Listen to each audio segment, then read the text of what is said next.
everyone, welcome back to Adobe Live Pro Tips. My name is Cyn Lagos, and today I'm going to be teaching you a little bit about animation in Photoshop. I am really excited about this. There's a lot of really cool practical uses that I use on a daily basis to promote my work and create more engagement. So let's jump into Photoshop and get started. All right, so we're in Photoshop 2023 at the moment, and I've already created this really cool poster using a lot of the different pro tips that we've discussed throughout the week. So you can see here a little bit of typography, some really cool gradients, and I've gone ahead and actually separated all of the different parts. I love doing this. I love being able to have color coordination to keep myself in order. And this is going to be important because right now, when we open up the timeline, we're going to do that by going to Windows and going to Timeline.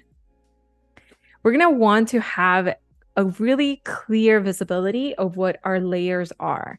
So having these colors and having them separated in folders is going to be helpful. But first, we have to convert each one of them into a smart object. And we've discussed smart objects are very helpful in working non-destructively. I cannot say that enough. It's so helpful in my workflow. All right, so right away, I have my main type. So that's my typography.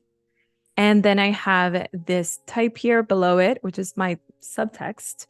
And then I have the birds separated. I have the graphics separated. And I have the sun and the final bar separated. Oh, and the clouds too. Cool. So let's make all of these into enter select mask. No, I don't want that. Okay, hit cancel. Not that. All right. So let's get started by converting all of this into smart objects. All right, so convert to smart objects. And what happens once I do this is that they live within a special file that is always editable. And that is very helpful in any workflow because, you know, sometimes we need edits, right? We often need edits. All right, so there you notice that my blending has to be reapplied. So I'll add screen there. And then I have this gradient map and I have the line, which is that really cool graphic bar right there. There you are. Convert to smart object. We'll leave our background as is. The smart object is going to enable us to create animations. All right. Now in animations, we have a few options here. Let's see. Let's bring this over and create a video timeline. All right, now that we created a video timeline, you're going to see this really cool timeline that is potentially familiar to you if you've delved into video editing programs. And if it isn't, this is a wonderful place to create a nice foundation of how to use animation and then go into more robust programs like Adobe Premiere and Adobe After Effects because they use a similar timeline. Okay, that said, we're actually going to have this special, we're going to use this special feature in Adobe Photoshop that lets us have visibility of the frames. I'm going to click this button right here at the bottom. It has these little squares. And you can see it creates this frame for me. So currently, the frame has all of my elements visible. And I want to create an animation. So this is a really cool way to create either GIF animations or video MP4 video animations. So in this case, I want a GIF animation. So I'm just going to begin here without a few of these elements so that I can start to create my animation. Now, a nice rule of thumb that I often think about, a great pro tip in this case, is if I can make it happen here in Adobe Photoshop, for example, if I can expand, make something move from left to right, if I can do this, we can animate this from one point to another, point A to point B. We can make this happen. If I can transform it and increase or decrease the size, we can also make that happen within a timeline and make it feel like an animated poster. So if you're wondering, well, where do I start? What kind of animations do I do? It's probably already right there visibly in front of you. Just try to move around your the parts of your file, and you're going to find some really wonderful ideas. Okay, so let's say, for example, in this case, I just wanted each element to appear. That's a pretty straightforward way to create an animation, right? So in this case, I'm going to begin with my file all the way back to this. And each time I'm going to create a new frame. Each time I want something to be visible. So you can see here, this is quite literally the foundation of frame animation, right? So whenever you hear somebody saying, oh, this is, 30 frames per second, this is what they're referring to. There's a frame in each scene, and each scene is changing. And once we make this, we create some variety here, and we play it, we're going to see how the eye captures all of those different frames and just sees emotion, right? Okay, so let's see how far we have. We're up to the birds. Let's see one more. Main type. Cool. And yeah, one more is fine. So we have some visibility. And if you're wondering why mine is so big, I actually just stretched my timeline completely. So that's why each frame is gigantic in this case. All right, so let's press play here. So we can start to sort of see how each works. And you can see right now, wait, nothing is moving. Why? So a very important element is how long do you want each frame to remain? In this case, it's 5 whole seconds, which is too much, right? So we're going to change that to something like 0.2 seconds. Should we change it 0.2 seconds? Let's see what that looks like. Let's select all of them first and change them all to 0.2 seconds. All right, 0.2 seconds. Now press play. And we can see how fast that animation plays. And if you were to export this for social media, then it will loop and you can see that looping happen and that animation would go on forever. It's also very useful if you want to use it for your website. If you step into my website, you'll often find these really cool animations that give a bit more of attention to whatever blog post I am sharing that day or something of that nature. So there's a lot of really cool practical uses for this. So now that I've created this, I can always go into File, Export, and we have a few options. We can export for rendering a video, or we can actually save for web, which save as at the moment, File, save for web. I know the shortcuts so much that I can't even remember how to do that. Save for web. All right, so save for web, that is Shift Option Command S for shortcut gurus out there. All right, so we have our option to save it as a GIF, and we have an option here to even resize it. So this is how you would export your GIF. Everything can stay as is. All your colors are defined by this section right here, colors 256, to get the most out of your gradients that you've developed throughout the week. And that is how I would create a .gif file.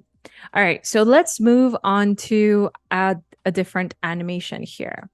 So now that we've created this, let's say, for example, I went back. I wanted to do something a little bit more robust. Let's turn on all of these files in this case.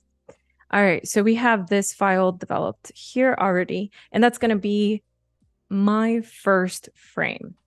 Now, on my second frame, I want to actually move something along the timeline. So I want to go to my timeline, in this case, convert to timeline.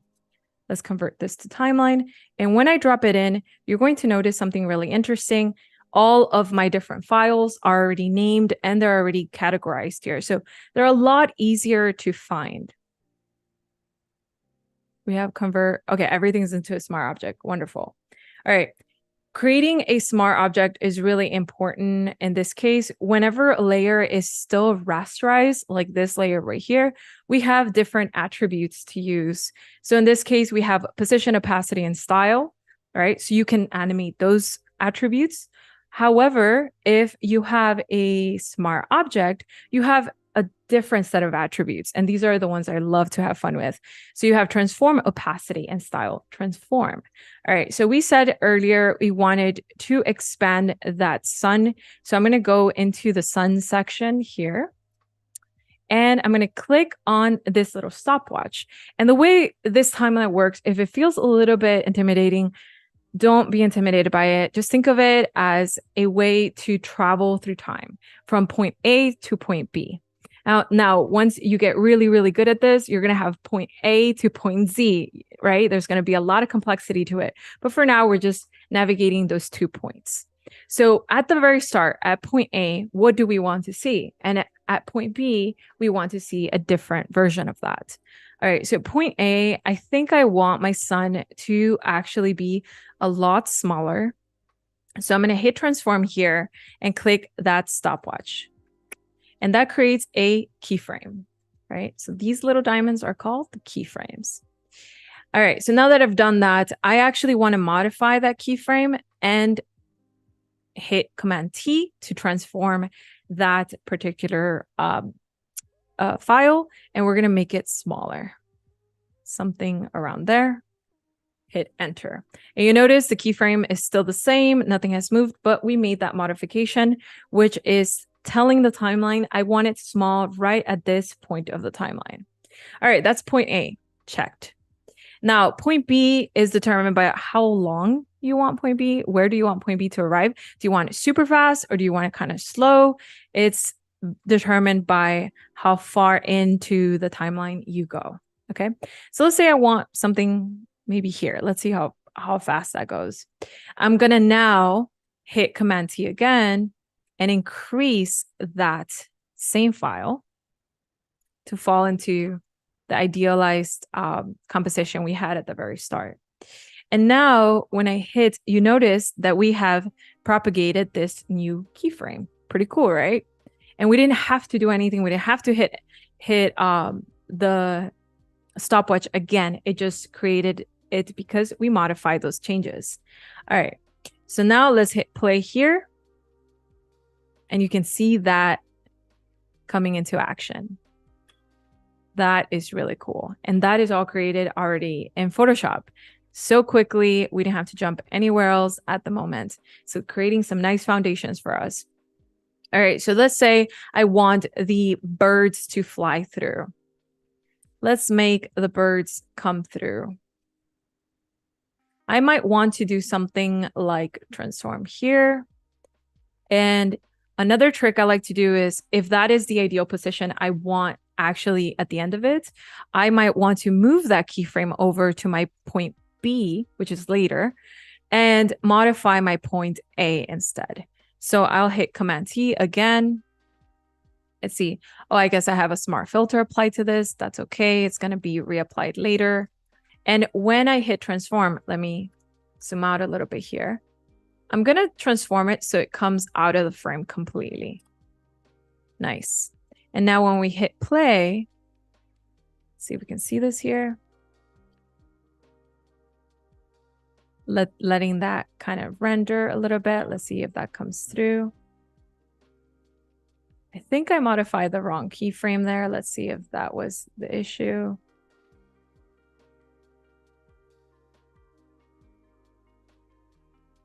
Let's try that again. And expand this over.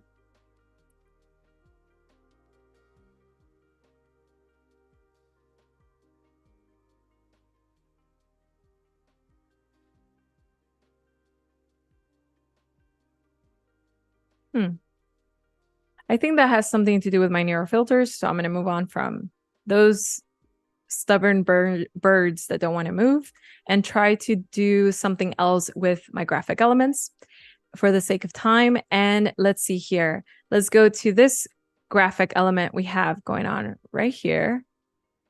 We have the graphic shape and we have the line. All right. So we have the line here, which is reflected in this part of the timeline.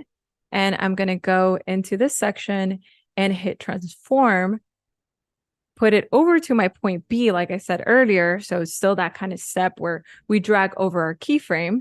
And we're going to hit Command T And I can then bring this down, holding Shift.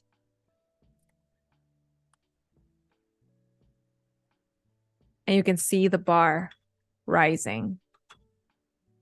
So if you can modify it while you're developing your designs, you can definitely make it. I imagine that with the bird here, a better use would be actually to rasterize it.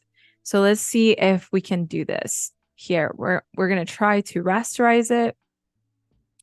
Here you are, rasterize. And now it's going to give me a position value. So maybe that is going to help us bring the bird from outside the frame to inside the frame. Let's troubleshoot together here. It's all a matter of experimentation. I will always say that because that's usually how I arrive at all my designs. Okay, so position, click that stopwatch, move it over to the right. And now we're going to change that position by just moving it outside the frame. And now it's, of course, rendering. So you can see it sort of shows up towards the end.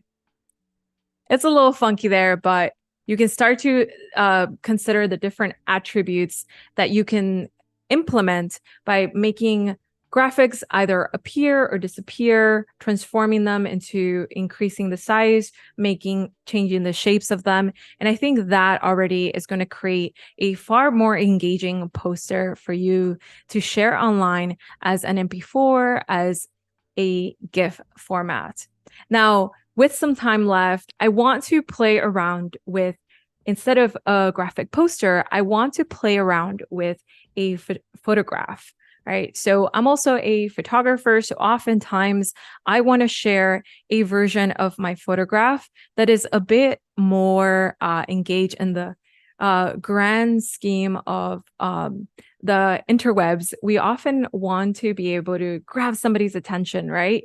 So with my photograph, I'm going to start to create some movement and bring my photos to life. So this photo specifically is a very special one because recently we've been hearing a whole lot about the new generative tool in Photoshop Beta. And I actually came into Photoshop Beta and decided to expand this original photo that was fairly small. I had done a crop in camera. And looking back at it, I think, wow, I wish I would have expanded my viewpoint a little bit. And now with the generative tool, the generative fill tool, I was able to do just that and get a little bit creative by adding some other elements here. So we're going to use this particular file here and ideate a movement that can generate some really nice engagement. Okay, so we're going to first separate these files, and I'm going to show you how I often do that. I like to go to Object Selection Tool and kind of peruse through my scene to be able to find those particular sets of subjects so it can detect my moon right here. I can select it. It created a selection, and I'm going to actually separate that. Hit Command C, Command V. All right, so now that moon is separated. Let's select something else in my scene. I'm going to select the subject, and I'm going to hold Shift to add in those really groovy glasses. All right, so now I have this selection along with the glasses. Cool. Command C, Command V. All right, so now I have those files separated. And ideally, this one here requires a little bit of TLC, love and care. So I'm going to add a mask and remove. I'm going to add this mask in white, actually. There you go. And remove a little bit of that blue in there with the opposite color of the brush, which in this case is black. We're just going to do a kind of a little bit of a rough here, just so we don't have those tiny bits of blue. But I mean, the majority was already selected by my selection tool, and it saved me a whole lot of time. And we can get a little bit detailed here, but we have precious time. Okay, cool. So that looks good there. We're going to convert this into a smart object. We're going to convert the moon into a smart object. Sweet. But then now we have this background. I'm going to actually copy this by dragging it over to this plus sign and making sure I have a file saved that is untouched, just in case I have to refer back to it. But for now, this one's going to act as my background. So I'm going to actually select this entire set here and potentially this too. Let's see, content aware fill. And we're going to brush here and you can see it removed my subject fairly fast. Cool. Let's do the same for this one. Yes, content aware fill once again, and it removed it. Boom. Okay, so now that we have this selected, remove the moon. That part is not too great, so that's fine. We'll just remove it in a different way. I like using the spot healing brush. Let's see how well the spot healing brush does in this case. Sweet. All right, that was fast enough. All right, Command E to make this now our background layer. All right, convert to smart object. Nice. Now we have very limited time here, but let's see how far we can get. We're going to actually come in here and animate these files separately. So just like we did before, we're going to transform this layer, and we converted it already into a smart object. So point A is going to be where it is now. Point B is going to be where it is now. Point A is going to be it increasing from there. And then the same goes for the background. We're going to go into transform, hit that stopwatch, something around there. And then we're going to transform it. And this time, we're going to make it a little bit like this. I actually want the actions to be opposite. So I want the smaller version. I want the smaller version to be first. So once you start to animate it, it looks something like that. Of course, you can determine how fast it goes by really pushing those keyframes out into the timeline. Really cool, right? And if we can go one step further, we can actually do the same thing to the moon and transform it. We can even rotate it, in fact, twice. That's pretty cool, isn't it? So this has been like already so many different steps that you can just incorporate into your poster designs, into your photography and animation too. There's a lot of room for practical use and also experimental use. I find this to be a really cool way to just bring my photos to life and have a sense of dimension within my scenes. I think that's really cool. A little TLC on the timing. There you go. And then let's rewatch this one here. Those birds need a little bit of help. They're going a little crazy, but that's okay. I feel like the rest is looking really awesome. It's a nice foundation for you to start. And if you feel like this part is too intimidating, definitely remember you can use the frame animation powered here in Photoshop for you to just use frames to animate your scenes.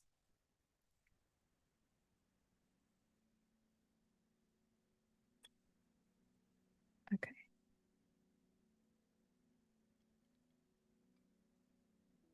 I think I'm also going to lower the opacity here on this final edit, and let's see,